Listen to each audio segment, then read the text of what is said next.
자, 여러분들 안녕하십니까? 이번 이야기 시청자 동맥꼬마님께서 찾아와 주셨습니다. 동맥꼬마님 하면 뭡니까, 여러분들? 네, 바로 무서운 현실 공포, 그리고 귀신 이야기, 레전드 또 이야기 아니겠습니까? 자, 만나보도록 할게요.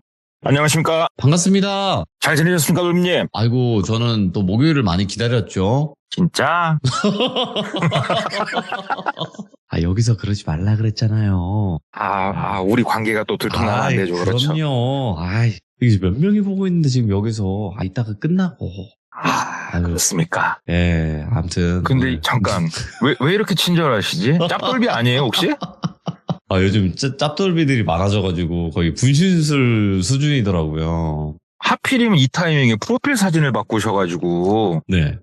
진짜 짭돌비인 줄 알았네. 아니, 근데 저 제복 카톡에 프로필 바꾼 거 있잖아요. 네. 근데 그거는. 예. 제가 지금 몇 년 만에 한 6, 7년 만에 바꾼 거 같거든요? 그러니까.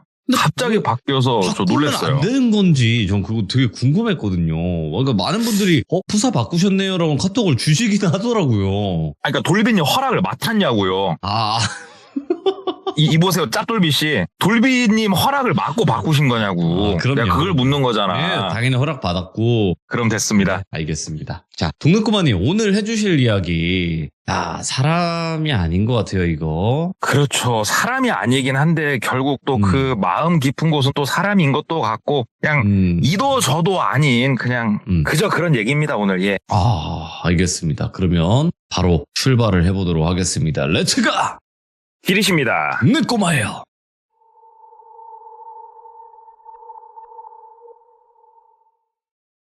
오늘 이야기는 크게 지역을 말씀드리면 전라도에서 있었던 일이고요.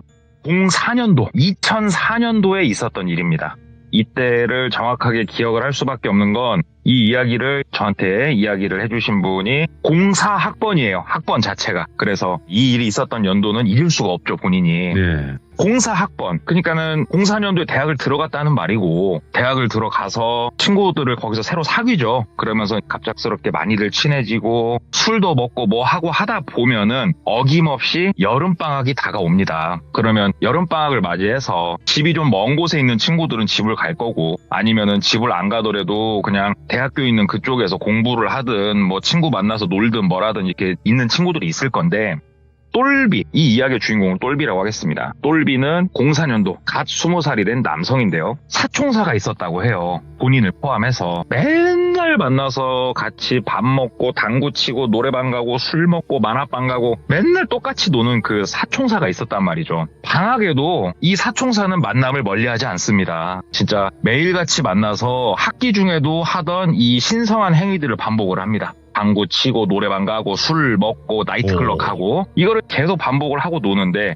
이제 여름이잖아요. 갓 여름방학 시작했을 때는 물놀이 하기엔 좀 물이 많이 차가워요, 대학생들은. 근데 여름방학이 무르익어 갈 때쯤이면은 진짜 날씨가 엄청 덥잖아요. 그래서 그러지 말고 우리 어디 계곡이 됐건 어디가 됐건 한번 물놀이 좀 가자. 가서 여자도 좀 꼬시고 뭐하고 하자. 이런 장대한 포부를 세웠단 말이죠, 다들. 네. 그래서 바다로 갈지 산으로 갈지 회의를 했는데 이게 바다에 가면은 물론 이성 친구들이 많잖아요. 바다가 훨씬. 그런데 최대 단점이 무엇이냐면 바다는 일단은 바가지를 쓸 확률이 높고 그 다음에 솔직히 말해서 끈적거리잖아요. 되게 끈적거리잖아요. 그치, 그래서 예. 회의를 막 하다가 의견이 산 쪽으로 기울게 돼요. 계곡 쪽으로. 예. 이게 기울게 된 가장 결정적인 계기가 무엇이냐. 친구 중에 한 명, 차련이라고 있어요. 차련이가 산촌에 살아요, 집이. 그래서 내 집이 애초에 시골이다. 우리 집에 가서 그러면 한번 놀자. 바닷가는 솔직히 야, 너 돈 있어? 너 돈 있어? 나도 돈 없어. 우리가 무슨 돈이 있어. 그러지 말고 어차피 돈도 없이 헝그리 정신으로 바닷가 가지 말고 그냥 우리 집 가서 개운하게 놀자. 이렇게 의견이 나와가지고 이야기를 하다 보니까 그쪽으로 수렴이 됐다고 해요. 그래서 다들 그래 그럼 니네 집 가서 노는 건 좋은데 불편하다. 네 부모님이 다 계실 건데 너무 불편하다 이야기를 했더니 아버지하고 어머니가 곧 있으면은 해외로 여행을 가시니까 집이 비니까 가서 1박 2일이 됐건 2박 3일이 됐건 신나게 놀고 오자. 그러면 우리끼리 이렇게 얘기가 나와서 돈도 많이 안 들 것 같고 왠지 재밌을 것 같고 그래서 오케이 콜사인이 다들 떨어진 거예요. 이렇게 놀러 갔다 와서 우리가 이 여름이 끝나기 전에 주머니에 돈이 좀 있을 때 그러면 바다를 가자 이렇게 된 거죠. 결국은 돈이 없어서 그 친구 집으로 가게 된 건데 그렇게 회의가 끝나고 뭐 일주일도 안 돼가지고 다들 짐을 싸기 시작을 했어요. 친구 집 가가지고 일단 계획은 1박 2일인데 놀다 보면은 2박 3일도 될 수 있고 그냥 우리 발 닿는 대로 놀자 해가지고 짐을 바리바리 싸가지고 그 전열형 렌트카라고 있습니다. 전열형 렌트카. 그때 당시에 매그너스를 렌트를 했대요. 매그너스 전열형 렌트카를 딱 타고 친구 집에 간 거예요. 친구 집에 가보니까 야, 이 친구 집은 처음 와보는 거죠. 본가는. 아, 진짜 산골짜기에 있더래요. 여기가 애초에 산촌인 도시고 산촌인 도시에서도 진짜 골짜기로 들어갔더니 이 친구 집이 있더라는 거예요. 물론 마을은 있고 하는데 이 마을이 애초에 산의 계곡 하단부에 있는 마을이었대요. 앞에 계곡물도 조금 작게나마 흐르고 아주 좋았답니다. 그래서 짐 풀고 나가서 계곡물에 발 담그고 놀고 하는데 이때 조금 계곡 그 수량이 되게 좀 적었대요, 생각보다. 그래서 들어가서 노니까 제일 깊은 곳으로 한참 찾아가봐도 물이 본인 허리도 못 가더라는 거예요, 물 높이가. 그러면 솔직히 재미가 없잖아요. 수심이 그래도 조금 가슴팍까지는 와줘야 좀 재밌긴 하잖아요. 그래가지고 야, 이거 물이 너무 없다, 이거 재미가 없다 이러면 다이빙도 못하지, 수영도 제대로 할 수도 없다 막 얘기를 하니까는 철현이가 그러니까 계곡물이 왜 이렇게 말랐냐, 이상하다, 일단은 놀고 저기 상류 쪽으로 올라가면은 우리 물놀이 할 만한 데 또 있으니까 거기로 한번 가보자 얘기를 하더래요. 그래서 다들 알았다고 울고 거기서 개운하게 놀고 라면을 끓여 먹었대요. 진짜 개꿀맛이죠, 개꿀맛 진짜로. 딱 라면 딱 먹고 낮잠 한숨 딱 자고 일어나서 심심하잖아요. 이때는 스마트폰도 없던 시절 아닙니까? 가자, 네가 말한 그 기가 막힌다는 곳을 또 한번 가보자. 근데 갔는데 만약에 이게 재미가 없으면은 너는 개운하게 니네 집에서 사망하시는 거다 막 협박하면서 올라간 거예요, 산 쪽으로. 계곡을 따라서 쭉 걸어서 올라가기 시작을 했대요. 한참 걸어서 올라가다 보니까는 길이 끊기죠. 마을길이 거의 바로 끊긴대요. 그리고 계곡을 따라서 옆에 이렇게 오솔길처럼 나 있는데 거기를 쭉 걸어서 올라갔답니다. 계곡 상류 쪽으로 계속 올라갔대요. 올라가다가 철현이가 방향을 꺾더래요. 그래서 계곡 쪽하고 좀 멀어지는 방향으로 걸어가더랍니다. 야마, 계곡은 저쪽에 있는데 어디로 가는 거야? 얘기를 하니까는 산에는 큰 이렇게 계곡이 있고 이런 거 말고도 작은 실 계곡들이 있다. 니네가 이제 뭐 도신놈들이 뭘 아냐, 따라와라. 그래가지고 따라갔답니다. 쭉 가니까는 진짜로 그 되게 작은 계곡이 하나 나오더래요. 진짜 실계곡이란 말이 무슨 말인지 딱 알겠더래요. 이 계곡물이 쭉 흐르고 끝에 웅덩이가 하나 져 있더랍니다. 동그란 모양으로 웅덩이가 져 있었고 하원에 가깝겠죠. 완벽한 원은 아니고 길이가 이 원의 지름이 그래도 한 20에서 30m는 돼 보였대요. 생각보다 컸대요. 야, 생각보다 큰 웅덩이가 있다. 우와, 재밌겠는데 하고 들어가려고 하는데 이게 이런 물은 바닥에 나뭇잎사귀도 있고 이러다 보니까 물 색깔이 어둡게 보이거든요. 그래서 막상 들어가려니까 얼마나 깊은지도 모르고 조금 그러더래요. 그래가지고 야, 철현아, 이거 계곡물 깊냐? 물어보니까 철현이가 그렇게 안 깊어. 제일 깊은 데 들어가봤자 우리 가슴에서 목 높이? 이쯤밖에 안 될걸? 이렇게 얘기를 하더래요. 그래서 그러면 괜찮겠다 싶어가지고 쓱 들어가 봤대요. 이 물가 초입은 야트막 해가지고 점점 깊어지는데 물 가운데 쪽 딱 가니까는 정말로 목에서 입술 사이까지 수심이 나오더래요. 생각보다 깊죠. 이 정도면은 딱 놀만한데? 어찌됐건 깨끼발가락 이렇게 하면은 발이 다니까 그렇게 무서운 것도 없고 거기서 되게 신나게 물놀이하고 놀았대요. 이게 놀다 봐도 우리가 본능상 제일 가운데 쪽 그쪽은 좀 안 가게 되죠. 물높이가 이제 수심이 좀 있다 보니까 안 가게 되고 물가에서 충분히 내가 소화할 수 있을 정도의 거리만 왔다 갔다 하면서 수영하고 물장구 치고 옆에 돌박에 올라가고 점프도 하고 그렇게 진짜 재밌게 놀았대요. 한참 노는데 철현이가 야, 그러지 말고 우리 여기서 수영 시합을 좀 한번 하자 얘기를 하더래요. 그래가지고 수영?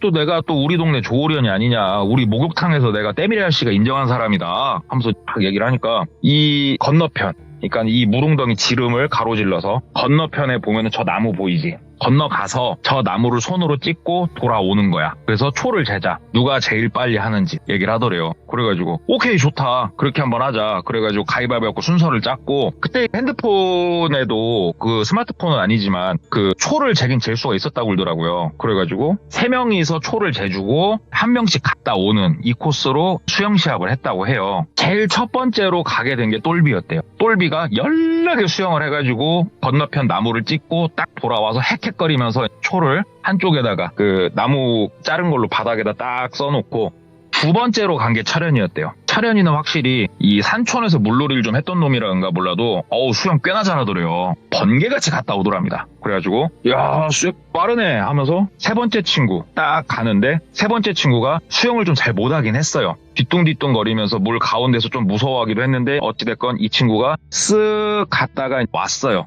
왔는데 이 친구가 상당히 힘들어했대요. 상당히 힘들어갖고 야 네가 꼴등이다. 너 다음에 네가 그럼 이거 호프집 사고 뭐하고 해야 된다 하면서 막 얘기를 하고 네 번째 친구가 출발을 했어요. 네 번째 친구가 쭉 가가지고 나무를 찍고 딱 돌아오는데 얘가 자명을 하더래요. 물속에 완전 들어가가지고 쭉 가는 거 있지 않습니까? 얘는 수영을 좀 배웠나? 아무래도 자명이 제일 빠르니까 쭉 오는데 이 자식이 안 나와요. 이게 물 색깔도 그 밑에가 검으니까 이렇게 보는데 얘가 안 보이는 거예요. 그래서 장난치나 이 생각을 하면서 이렇게 한참 보는데 뭐 몇 분은 아니고요. 한 30초, 40초는 됐다고 느낄때요.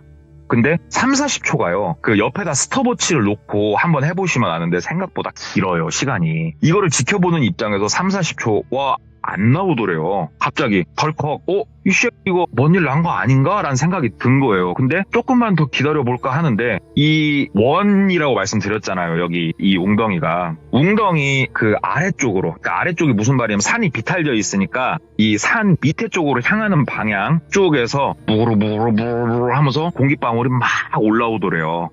근데 아예가 안 올라오더래요. 그러다가 우리가 뛰어들어야겠다. 언제 딱 이거를 자각했냐면은 공기방울이 막 올라오다가 갑자기 공기방울이 뚝 끊기더래요.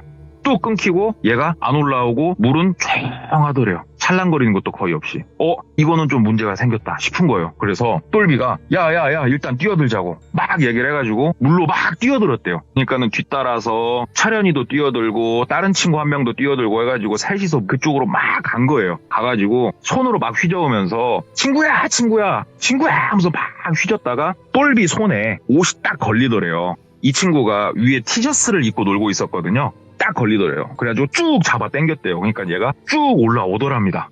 올라왔는데 얘가 시들시들 하더래요. 그래가지고 일단은 그 옆에 바로 바깥으로 뺐대요. 바깥으로 빼가지고 뺨을 막 때렸대요. 뺨을 막 때리는데 우리가 그 TV나 이런 걸 보면은 물에서 나온 사람 그 우리 이제 가슴을 막 마사지하고 그 하잖아요. 막 입술에다 뽀뽀도 해주고 그렇게 할 필요는 없었대요. 물에서 뺐을 때 얘가 자가호흡을 하고 있었대요. 이미. 그러니까 괜찮은 상황이죠. 빼가지고 얘가 정신을 못 차리니까는 뺨을 막 치고 옆에서 다른 친구는 팔다리 주물르고 하면서 팍 치고 하는데 얘가 한 3분, 4분 정신을 못 차렸답니다. 정신을 못 차리다가 눈을 이렇게 뜨더래요. 그러면서 아이고 씨 하면서 욕을 막 하더래요 얘가. 그래가지고 야 정신 좀 들어? 너 왜 그래 인마? 야 그냥 일어서면 발 닿는 곳을 왜 거기서 왜 그 하고 있었어? 막 얘기를 하니까는 아닌데 날 당겼는데? 날 누가 잡았는데? 막 이렇게 얘기를 하더래요. 미치겠더래요. 얘가 막 얘기를 하는데 누가 너를 잡아당겨 이 자식아 거기서. 야 너 꿈꿨어?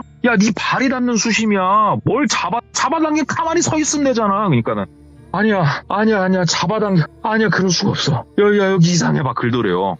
애가 반쯤 정신이 나갔더래요. 여기서 어떻게 더 놀아요. 그래가지고 산초는 해가 빨리 지고 하니까 야 일단 빨리 철수를 하자. 그래가지고 짐 막 챙겨가지고 다시 산을 내려왔다고 합니다. 그리고 철현이 집에 가가지고 저녁에 같이 밥도 먹고 사갖고 온 술도 좀 먹고 하면서 그 친구한테 진정 좀 더 하라고 그러고 말을 좀 잘 해봐라. 그러니까는 자명을 해서 쭉 가고 있는데 우리가 자명을 하지 않습니까? 그러면은 목욕탕에서 그걸 한번 해보십시오. 목욕탕에서 머리를 완전히 물에다 박고 둥둥 떠있는 상태에서 몸을 더 수심 깊이 바닥으로 박으려고 해보면 잘 안 들어가져요. 이게 사람 몸이 뜨니까. 근데 본인도 원래 자명을 깊이에서 쭉 갈 실력도 안 되고 목욕탕에서처럼 머리 딱 박고 물 위에 떠가지고 쭉 가려고 했는데 그렇게 가는데 몸 전체를 누가 잡아 당기는 느낌이 나더래요. 그래가지고 본인이 황급하게 일어서려고 하는데 진짜 다리를 잡고 당기더라는 거예요. 누가. 이게 물속이어서 눈은 못 뜨고 느낌이 너무 선명하게 나니까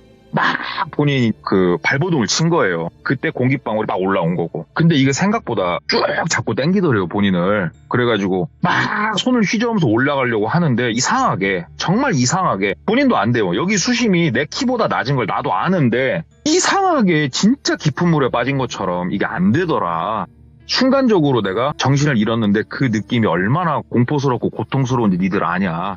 숨 못 쉬다가 기절하는 느낌이 니네들 뭔 느낌인지 아냐. 나 진짜 너무너무 무섭고 죽을 때까지 앞으로 나 물에는 못 들어갈 것 같다고. 아 그래, 물에서 놀다 보니까 이런 일이 생기는구나. 그러면서 이 친구를 막 다독여주고 그날 밤도 이 친구가 공포심에 잠을 제대로 못 자더래요. 얼마나 놀랬는지. 놀 분위기 안 나죠, 솔직히. 그래서 다음날 일어나서 솔직하게 얘기해서 뭐 좀 더 계곡에서 놀든 더 놀고 싶긴 한데 이 친구가 물 근처도 안 가더래요. 네. 그래가지고 이 친구를 위해서라도 그렇게 그 자리는 파토를 냈다고 해요. 그리고 다시 렌트했던 매그너스를 타고 도시로 나와서 다들 집으로 흩어진 거예요. 집으로 흩어지고 나서 한 이틀 3일 있다가 다시 만나서 놀았대요. 이때는 그때 물에 빠졌던 친구도 어느 정도 멘탈적으로 회복을 했는지 옛날하고 크게 다를 건 없었다고 합니다. 그렇게 술도 먹고 뭣도 하고 한참 노는데 허구한 날 만났다고 했잖아요, 친구들을. 그래서 여느 때와 다름없이 친구들한테 전화를 했대요. 야 오늘 그 만나기로 한 무슨 당구장으로 몇 시까지 모이자 막 전화도 돌리는데 그때 물에 빠졌던 친구가 전화가 안 되는 거예요. 이 녀석이. 그래가지고 왜 그러지? 전화를 안 받네? 하고 나머지 3명이 만나가지고 신나게 놀고 놀면서도 틈틈이 계속 전화를 했대요. 나오라고. 근데 이 녀석이 전화를 계속 안 받더래요. 저녁 먹고 술집 갔다가 가볍게 호프 한잔 하고 그 나이트클럽을 좀 오늘은 가려고. 지금은 모르겠습니다. 젊으신 분들 가나 모르네. 그 나이트클럽이 8시인가 이전에 가면은 맥주 테이블 반값 행사하고 막 그랬거든요. 이 지방도시에서는. 그러니까 빠르게 저녁 먹고 빠르게 호프 한잔 하고 거기를 가려고 또 이 친구를 막 전화를 하는데 전화를 안 받다가 누가 받더래요, 전화를. 그래가지고 야 친구야 하니까는 누구니? 글더래요. 목소리가 여자분이셨대요. 누구세요? 라고 얘기를 하니까는 나 땡땡이 엄마야. 글더래요. 그래서 예 어머니 아이고 안녕하세요. 저 그 대학교 과 친구 누구입니다. 이 녀석이 연락을 안 받아가지고요. 나와서 저녁에 이야기도 좀 하고 하려고 했는데 라고 얘기를 하니까 땡땡이가 지금 많이 좀 아파가지고 좀 병원에 와서 누워있어 라고 말씀을 주시더래요. 병원이요? 땡땡이가 어디 크게 다쳤어요? 물어보니까 아니 이 녀석이 뭐 한다고 또 그냥 물놀이 간다고 가가지고 거기서 지금 애가 물 잘못 먹어가지고 이렇게 병원에 누워있다고 이렇게 말씀 주시더래요. 그 얘기를 듣는데 머릿속으로 이해가 안 가더래요. 땡땡이가 물놀이를 갔다고? 목욕탕도 못 갈 것 같이 얘기했던 놈이 물놀이를 갔다고?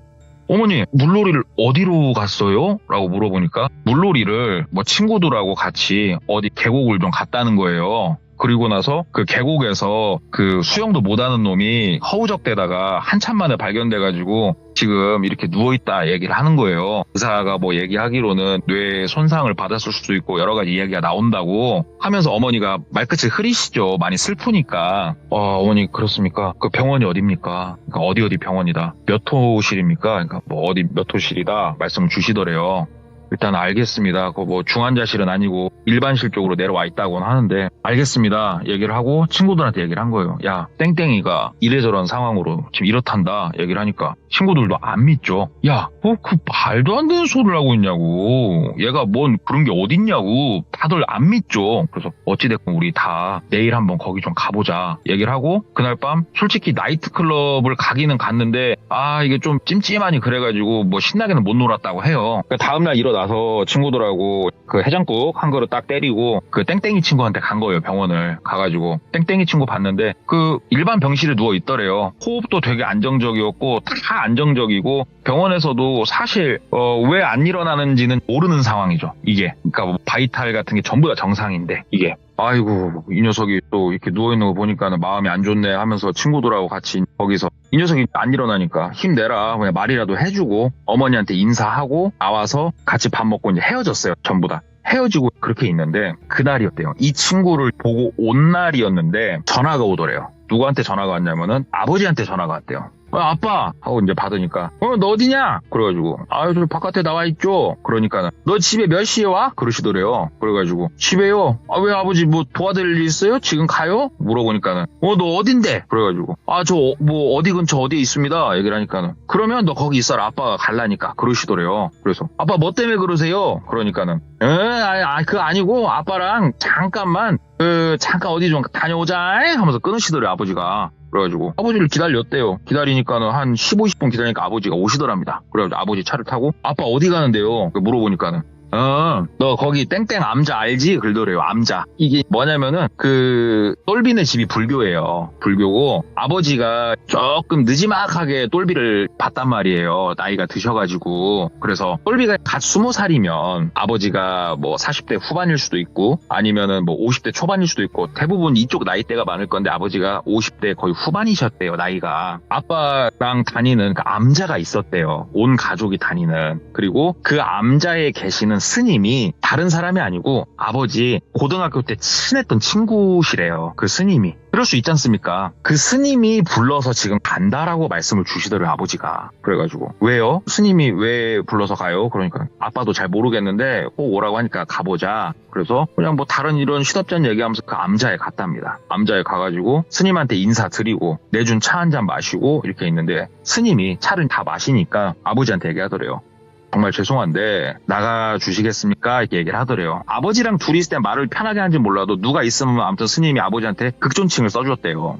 아빠가 예 알겠습니다 그러면서 나가시더래요. 아버지도 극존칭을 써주셨대요. 그러니까 둘이 남았대요. 스님하고. 스님 뭐 때문에 그러셔요? 그러니까는 일어나서 옷 좀 싹 벗으라고 그러더래요. 본인한테. 그래가지고 옷을요? 왜요 스님 뭐 때문에 그러십니까? 그러니까는 일단 한 번만 잠깐만 벗어보라고. 팬티까지 다 벗을까요? 그러니까 일단 팬티는 입고 나머지를 싹 벗어보라고. 이때가 여름이니까 사실 벗을 옷도 몇 개 없어요. 그래가지고 스님 방에서 빤스만 남겨놓고 나머지 옷을 싹 벗었대요. 그러니까 스님이 가까이 다가와가지고 정말 매 눈으로 온몸을 구석구석 훑더래요. 등, 겨드랑이 여기저기 훑으면서 내려가더래요. 그 목부터 해가지고 밑으로 쭉 내려가더래요. 쭉 내려가다가 복숭아뼈 있는 데쯤 딱 가더니 손이 멈추더래요. 이거 뭐야? 그러시더래요. 그래서 똘비가 왼쪽 다리였답니다. 왼쪽 복숭아뼈 있는 쪽을 이렇게 바라봤는데 아무것도 없더래요. 그쪽에. 스님 뭐가요? 그러니까 너 누가 여기 터치하고 잡고 땡기고 뭐 그랬어? 어디 갔다 왔어? 그러시더래요. 그래가지고 스님 저 뭐 그냥 별거 없습니다. 친구들 만나가지고 호프집을 갈 때도 있고요. 뭐 할 때도 있고 그냥 일상을 보냈습니다. 어디 뭐 이상한 데 갔다 오고 그런 적은 없었어? 라고 말씀 주시더래요. 그래가지고 근래 이상한 일이라고 하면서 땡땡이 친구와 그 다음에 철현이와 함께한 그 계곡 이야기를 말씀을 드렸대요. 그러니까는 그랬구만. 그랬어. 옷 다시 입어. 그러더래요. 그래서 옷을 주섬주섬 입으니까 여기서 그 나머지 차 좀 더 따라서 마시고 있어. 나 좀 나갔다 올 테니까. 그러면서 나가시더니 아버지랑 둘이서 무슨 이야기를 이렇게 나누시는 것 같더래요. 한참 있다가 아버지하고 스님하고 같이 들어왔는데 아버지랑 표정이 상당히 무거우셨대요. 스님이 이렇게 앉더니 말씀을 주시더래요.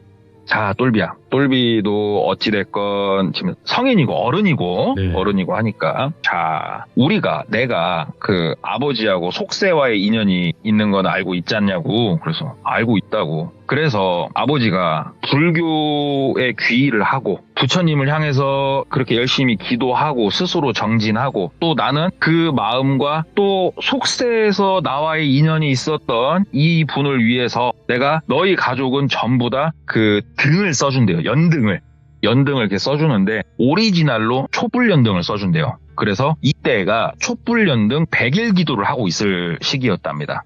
연등을 매달아 놓고 진짜 초를 갖다 꽂는 거예요. 그게 진짜 초를 갖다 꽂아서 100일 동안 이 초가 안 꺼지게 하면서 불공을 드리는 이거를 스님이 해주고 계셨던 거예요. 근데 하루는 스님들은 되게 새벽에 일어나시지 않습니까? 새벽에 일어나서 대웅전이라고 해야 되나? 암자니까 스님 방에서 나와가지고 저 불상이 있는 쪽에 가가지고 기도를 하려고 하는데 거기 한쪽에 이 가족들 거 연등이 사이즈는 크진 않은데 쭉 매달려 있었대요. 그래서 아침에 불공을 드리고 초를 갈면은 항상 됐는데 그 타이밍이 똘비게 떨어져 있더래요. 바닥에 떨어져 있는데 그 부처님 오시는 날 행사나 이런 거 보시면 연등이 있고 밑에 종이를 이렇게 달아놔요. 종이에다가 뭐 주소를 쓰고 뭐 이름을 쓰고 막 이렇게 해놓는단 말이에요. 이 연등이 누구의 연등인 거라 이렇게 써놓는 건데 똘비 거 연등이 바닥에 떨어져 있고 그 밑에 종이가 까맣게 타 있더래요. 예. 근데 스님이 이걸 보면서 이거는 좀 범산 일이 아니다라고 느꼈던 게 뭐냐면은 애초에 이 진짜 초를 킨 게 바닥에 떨어지면 불이 나잖아요. 그러니까 진짜로 이게 뭐 누가 사람의 힘으로 세게 어떠한 여러 가지 조작을 하지 않는 이상 바닥에 안 떨어지게끔 본인이 철사를 이용해서 많이 이걸 신경을 써놨었고, 두 번째로 바닥에 떨어져가지고 이 종이가 이렇게 까맣게 탈 정도면 바닥이 탔어야 돼요. 이게 바닥은 전혀 타지를 않았더래요. 그러면 이 스님이 생각했던 게 이거는 우연의 일치가 아닌 안 좋은 징조다. 뭔가 이 아이에게 굉장히 좋지 않은 무엇인가가 일어나고 있다라고 생각을 해서 오라고 한 거예요. 똘비를. 아버지한테 전화를 해가지고. 똘비가 와서 몸 여기저기를 훑어본 이유가 분명히 흔적이 있을 거라고 생각을 했대요. 몸을 훑어보는데 이쪽 다리에 흔적이 있더라는 거예요. 귀기가 남아있더라는 거예요. 그쪽에. 그래서 이 녀석이 뭔가 지금 장난질을 하고 왔구나 싶어서 똘비한테 물어봤고 계곡 얘기를 듣는데 거기가 가장 유력하지 않을까 이 생각을 한 거예요.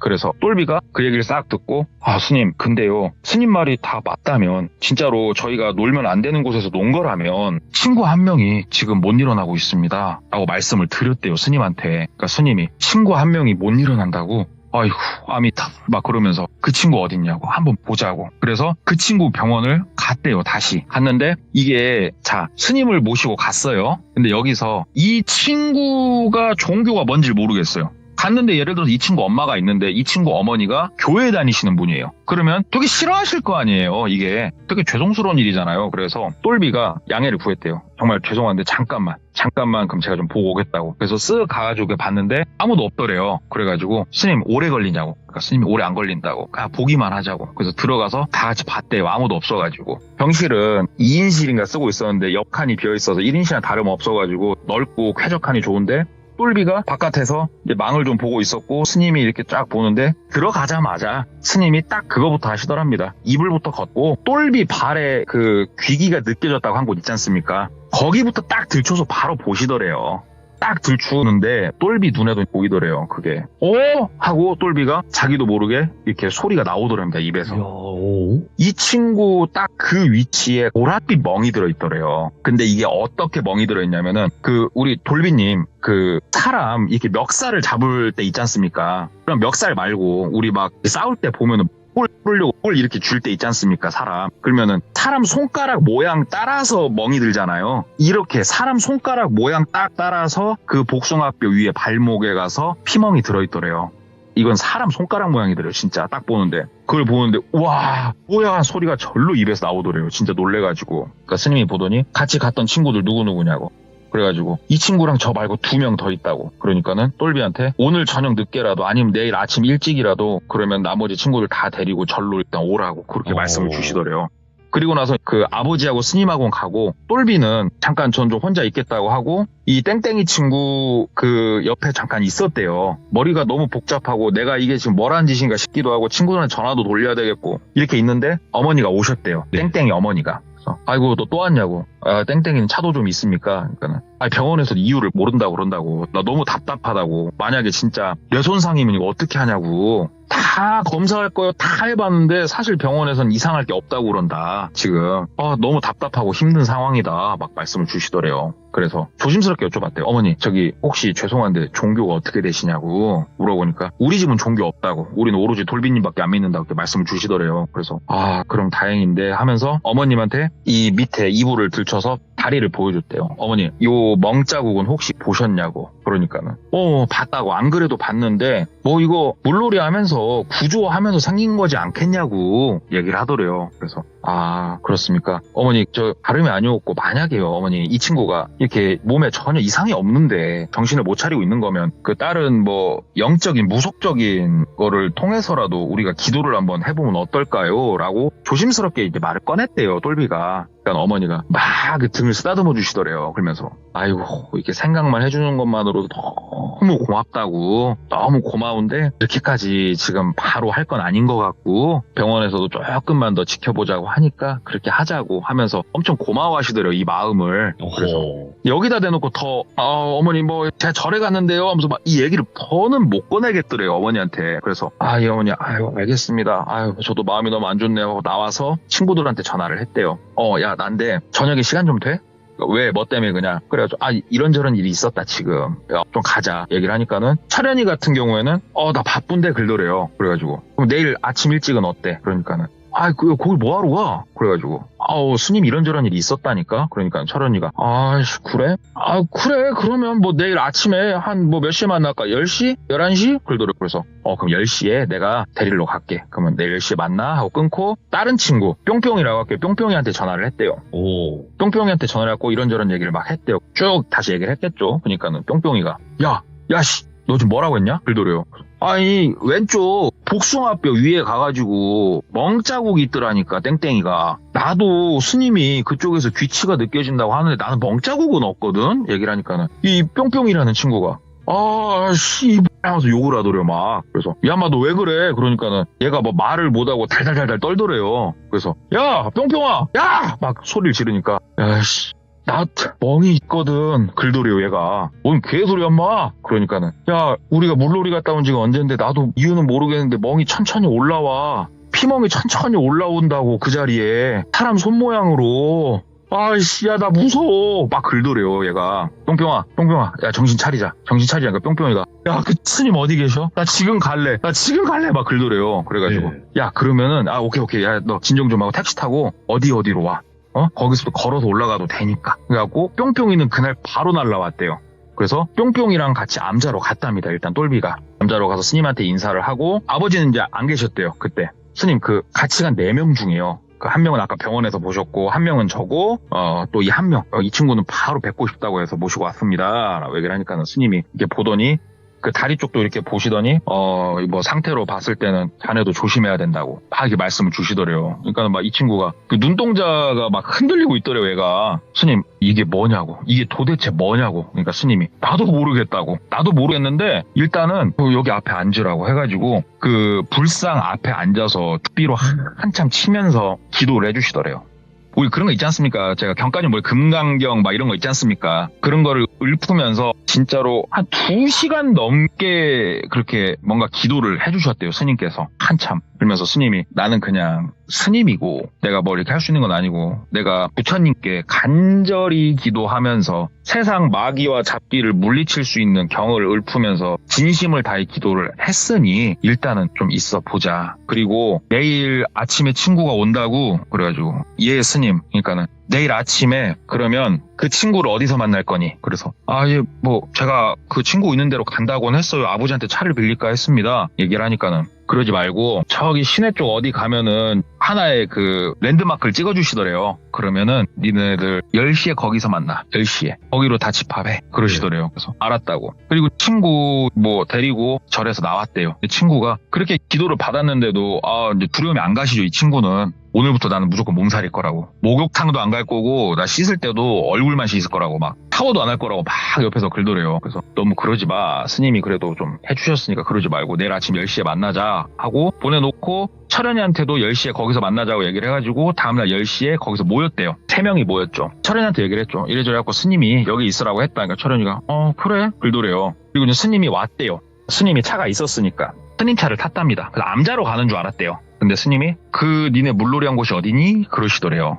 그러니까는, 이 친구 집이에요. 얘기를 하니까는, 철현이가, 예, 저희 동네에 있는 그 무릉동입니다. 그러니까는, 동네가 어디니? 어느 쪽으로 가야 되니? 그러니까 철현이가 뭐 때문에 그러시냐고. 혹시 이 친구한테 얘기는 들었는데 그것 때문에 그런 거냐고. 그러니까는, 그렇다고. 한번 가봐야 되겠다고 말씀을 주시더래요. 그래서 철현이가 좀 머뭇머뭇하다가 길을 안내를 했대요. 그래서 스님하고 다 같이 그 물 웅덩이까지 갔답니다. 물웅덩이까지 가가지고 스님이 물웅덩이 이렇게 보는데, 아까도 말씀드렸다시피 스님이 무당도 아니고요. 스님일 뿐이잖아요. 네. 그래가지고 거기 서가지고 스님은 그냥 자그마하게 경을 하나 읊으시고 그냥 이렇게 있다가 여기란 말이지 그러시더래요. 맞다고. 그러니까 스님이 뱉다고 가자고 그러시더래요. 그러니까 똘비가 스님 여기 뭐 이상한 게 없냐고. 그러니까 스님이 애끼놈아 내가 무당이냐고. 내가 귀신 보는 사람이냐고. 아니다고 그런 거. 가자고. 그렇게 갔대요. 그리고 스님이 다시 그 동네에다 내려주셨답니다. 그리고 가면서 철현이하고는 이런저런 얘기를 했고 다행히 철현이한테서는 그렇게 귀치가 느껴지지 않았대요.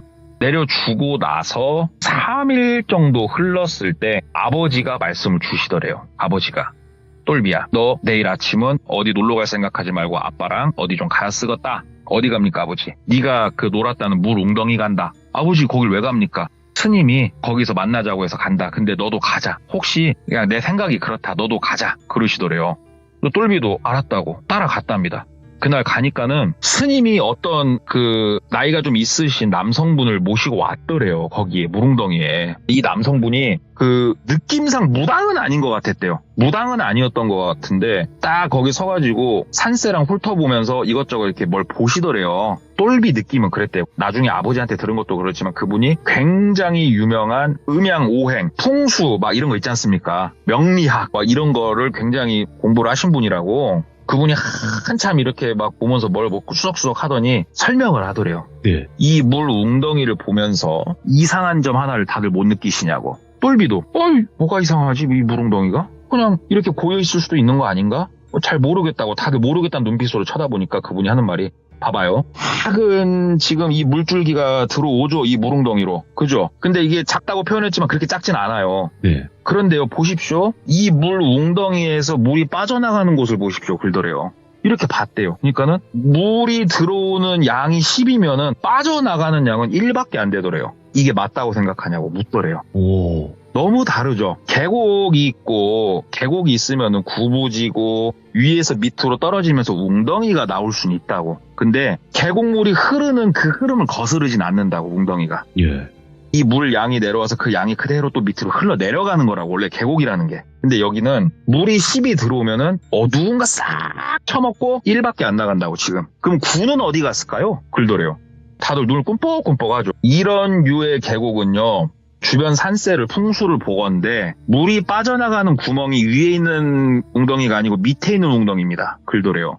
밑에서 이게 빠져나갈 수 있냐고. 그러니까 산이 비탈져 있기 때문에 충분히 가능하다고. 밑에서 물이 빠져나가기 때문에 근데 거기가 뻥 뚫려 있는 게 아니다고. 이런 데가. 그렇기 때문에 이런 곳은 참 좋지 않다고. 풍수적으로도 굉장히 위험하고 안 좋은 곳으로 우리가 친다고 이렇게 말씀을 주시더래요. 그러냐고. 그러면서 그분이 내가 감히 짐작컨대 딱 위치를 찍더래요. 거기가 아마 물 내려가는 그 구멍이 있는 그쪽일 거라고. 딱 찍은 그 자리가 무슨 자리였냐면은 땡땡이가 공기방울이 뽀글뽀글뽀글 올라왔던 그 자리예요. 똘비가 막 소름이 돋더래요. 맞다고. 친구가 저 자리에서 일이 좀 있었다고. 그러니까 그럴 것 같다고. 그리고 저 자리는 필히 1명, 2명? 아니 꽤나 많은 사람 뼈가 밑에 쌓여 있을 거라고. 저기는 이건 안 봐도 드라마라고. 진짜 이건 내 말이 맞다고. 물귀신들이라고. 전부 다. 이거 마을 사람들이 모를 수가 없는데 글도래요. 아니 이거를 물귀신이요? 뭐 그게 말이 가당키나 합니까? 그러니까는 무조건 물귀신이라고. 저기 아마 밑에 파면은 사람 뼈가 좋게 뭐 10개 이상은 나올 거라고. 야. 이런 곳은 그렇다고. 아니 왜 이런 곳에서 놀았냐고. 글도래요. 아이 이 동네 사는 친구가 있습니다. 막 얘기를 하니까는 친구? 그 친구가 여기서 놀자고 했다고? 그 친구 부모님 어디 계셔? 그 친구 집 어디야? 글더래요. 똘비가 안내를 했대요. 다 같이 내려가가지고 그 친구 집에 가니까 부모님이 계시죠? 그 철현이 부모님이 말씀을 다른 말은 안 했고 딱 그 얘기를 했대요. 여기 위에 이렇게 쭉 올라가면은 우릉덩이 하나 있는 거 아시죠? 사람 많이 죽은 웅덩이. 이렇게 바로 그냥 이렇게 말을 하더래요. 그분이. 그러니까는 어디 짜짜게 있는 거? 글더래요. 그러니까는 예 거기 웅덩이 큰 거 하나 있지 않습니까? 물 밑으로 빠지는 웅덩이. 그거 아시죠? 그러니까는 뭐 알죠? 거기서 물놀이 하면은 어때요? 그러니까 거기서 물놀이 하면 큰일 나요 하면서 그 철현이 부모님이 이렇게 말씀을 주시더래요. 거기서 왜 물놀이 하면 안 됩니까? 그러니까는 아유 옛날부터 거기서 물장구 치고 논놈 치고 제명에 죽은 놈 없다고. 아이고 우리 마을 사람들은 거기 근처도 안 간다고. 소름 돋아가지고. 뭐야 근데 철현이가 거기 가서 놀자고 해서 갔는데요? 얘기를 한 거예요. 그러니까는 철현이 부모님이 뭐야? 하면서 깜짝 놀리시더래요. 그러면서 그 자리에서 철현이 아버지가 전화기를 잡고 철현이한테 막 전화를 하더래요. 야야, 너 위에 저기 웅덩이 가갖고 놀았냐? 하고 딱 얘기를 하니까는 뭐라고 하는지 답은 안 들리는데 아버지가 막 화가 나가지고 철현이한테 막 쌍욕을 하더래요. 뭐 이런 뭐 호색 먼색 하면서 막 욕을 하더니 끊더니 아이고 우리 아들내미가 뭘 잘 몰라가지고 그런 것 같다고. 근데 뭣담시 그러냐고. 그래가지고 말씀을 드렸죠. 땡땡이는 지금 병원에 누워있고 지금 돌아가는 꼬라지를 봐서는 뿅뿅이도 곧 병원에 누울 것 같은데 아니 상갓집에 가 누울 것 같은데 그래서 지금 이렇게 왔다고 막 얘기를 하니까는 아이고 하면서 막 그 아버지가 그냥 그렇게 한탄을 하시더래요. 그러면서 내가 이걸 뭘 어떻게 도와주면 쓰겠냐고. 그러니까 그러실 것까지는 없고 다만 저 웅덩이를 그러면은 우리가 좀 마음대로 해도 되겠냐 여쭤봤대요. 그러니까는 그 철현이 아버지가 내가 이 동네 이장이라고 내가 청년 이장인데 마음대로 하시라고 마음대로 하시고 내가 뭐든 도움을 주겠다고 이렇게 말씀을 주시더래요. 그래가지고 일단 알았다. 그리고 그 마을에서 쫙 나오는데 그 풍수하시는 분이 똘비한테 얘기를 하더래요. 철현이라는 친구한테 지금 바로 갑시다 라고 얘기를 하더래요. 그래서 똘비가 철현이한테 전화를 했대요. 철현이가 짜증난 목소리를 잘 받더래요. 야, 너 우리 집 갔어? 그러더래요. 그러니까 똘비가 야, 좀 어쩌다 보니까 좀 갔어. 그러니까 야, 이 개야, 네가 뭔데 우리 집 가고 들쑤셔놔. 이 개. 하면서 막 욕을 하더래요. 야, 그거 아니고 야, 너도 위험하니까 일단은 좀 나와봐. 내가 일단 네 동네로 갈 타니까 좀 나와봐. 그러니까는 오지마 이 먼 자식 하면서 막 쌍욕을 하고 끊더래요. 어떻게 하죠? 그러니까 일단은 그 동네로 가자고. 갔대요. 철현이가 사는 그 동네로. 철현이 집을 알죠? 친한 친구니까. 딱 가서 그 이제 친구 집, 그 원룸, 거기 막 문을 두들겼대요. 쿵쾅. 딱 두들기니까는 철현이가 집에 있긴 있었더래요. 나오더랍니다. 집에서. 야, 철현아 하는데 우리 그 옛날에 경찰청 사람들 이런 거 보면은 이렇게 문 딱 열면은 그 형사님들이 문 팍 열고 막 안으로 투입되잖아요. 그것처럼 문을 팍 열더니 안으로 뭐 이렇게 풍수 보시고 하시는 그분이랑 다 밀고 들어가시더래요. 그러면서 딱 들어가자마자 막 윽박지로 그런 것도 없이 스님하고 풍수하시는 분하고 애를 벽에다 딱 붙이더니 몸을 이렇게 막 훑더래요. 스님은 애 머리 이마도 손을 얹고 막 하면서 어허이 어디서 못된 것만 배워왔네 그려. 그 풍수하시는 분이 딱 그 멘트를 하시더래요. 어디서 못된 것만 배워왔네. 풍수하시는 분한테 무슨 말씀이십니까? 그러니까는 스님 혹시 귀기라든지 이런 게 뭐 느껴지시는 게 있습니까? 스님 느끼실 수 있지 않습니까? 그러더래요. 그러니까는 스님이 무당은 아닌데 이렇게 산에서 사시다 보니까 좀 그런 감이 트이셨나 봐요. 근데 똘비한테랑은 얘기를 안 했던 것 같아요. 계속 본인이 스님으로서 좀 그랬나 봐요. 얘한테서는 다른 애들한테 느껴지는 그 느낌은 없다 얘기를 하니까 딱 풍수하시는 분이 너는 도대체 뭐가 그렇게 간절했냐? 무슨 소원을 빌려고 친구 셋이나 재물을 삼았냐 너는? 딱 그 멘트를 하시더래요. 그러니까 철현이가 원래는 막 소리 지르면서 쌍욕을 하던 놈이 그 멘트를 들으면서 애가 눈동자가 흔들리더래요. 흔들리더래요. 그러면서 그 풍수하시는 분이 아이 사람아, 젊은이 아무리 세상에 갖고 싶은 게 있고 소원하는 게 있어도 친구라는 사람을 그것도 셋씩이나 제물로 바치면서 소원을 비는 건 아니지. 그건 사람이 할 짓이 아닌 거야. 알지 무슨 말인지. 반성하고 친구들한테 사죄하고 그러소. 응? 자네 똘비 아니었으면 자네도 잡아먹히고 죽었어. 알아? 정신 차리고 살게나. 절대 더 이상 오늘부터 소원 빌지 마. 이렇게 말씀을 하시더래요. 그때서야 똘비 눈에 들어온 게 있었습니다. 철현이 방 한켠에 우리 앉아서 먹는 밥상 있죠? 그 밥상 위에 그냥 사발그릇에 쌀 들어가 있고 쌀 위에 초 꽂혀 있고 향 꽂혀 있고 작은 제단을 하나 집안에다 차려놨더래요. 철현이가. 이 녀석이 뭔가 바라는 게 있었고 그런 곳에다가 제물을 하면은 소원이 이루어진다. 이거를 아마 어려서부터 많이 들었을 것 같고 믿져야 본전으로 우리를 데리고 갔고 친구 하나 병원에 들어 누워서 일 시작하니까 얘 입장에선 얼마나 재밌었을까? 얼마나 설렜을까? 거기다 대놓고 활용점정으로 똘비가 발목에 멍이 그어진다. 이거를 알면서 가서 확인하자고 그러면서 얘기를 하는데 너는 속으로 얼마나 좋았을까? 현실로 이루어지고 있네? 설렜겠다. 이 생각이 드는데 쌍놈의 새끼 가서 그냥 쳐 죽여버리고 싶더래요 진짜. 그래가지고 거기서 똘비도 쌍욕이 나오는데 그거를 스님이랑 막 제지를 하더니 가가지고 너 저 말도 안 되는 밥상 위에다 차려놓은 거 싹 갖고 오라고. 그러니까는 철현이가 싹 갖고 오더래요. 그러니까는 스님이 그 자리에서 딱 사발그릇을 딱 위로 들더니 바닥으로 탁 던져고 깨버리더래요. 그 자리에서 쌀이 이제 와르르 쏟아지죠. 그러면서 두 번 다시 살면서 죽을 때까지 이딴 짓은 절대 하지 말라고. 죽어서 지옥에 너는 간다고. 지금부터라도 매 순간 참회하면서 살으라고. 스님이 그렇게 꾸되게 아주 그냥 호되게 꾸짖으시고 다 같이 나왔대요. 다 같이 나와가지고 그러면 어찌됐건 뭔가를 해결은 해야 되잖아요. 단순히 그 친구가 꾸짖었다고 해결될 건 아니고 철현이 아버지가 도움을 좀 주셨대요.